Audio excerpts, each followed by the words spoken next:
25 på 50, ikke? Så.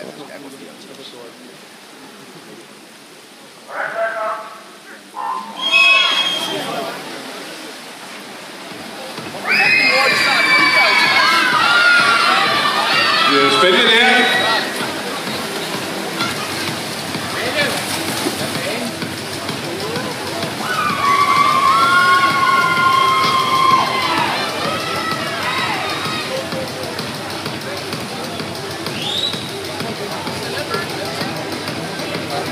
Vi ser Magnus Fallesen med hurtigst udlæg 26-9.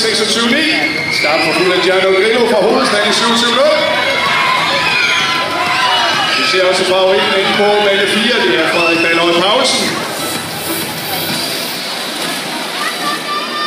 Han løbet nogenlunde under kontrol. Har indtaget førerposition allerede her på vej ned på de første 100 meter. Så må ham der Dalhøj, der er en god rytme, det han har gang i der. Det er et udlæg her på 55-22. Andenpladsen i øjeblikket i bane 5, det er Anton Olsen fra Gladsaxe. Tredjepladsen holdes af Magnus Fallesen fra Herning, der åbner i 56-9.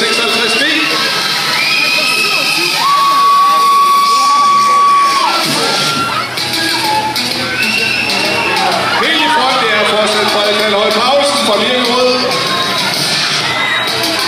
Rolig flot svømning kan vi lide til her. Splitter så hurtigt som 28-3 her på den anden 55 meter. Andenpladsen fortsat Anton Olsen fra Gladsaxe. På tredjepladsen der har vi Frederik Jessen fra Thisted Svømmeklub, der har tømmet sig op. Frederik splitter 29-7 her på det. Det er nok svømmet 50 meter. Helt i front, det er fortsat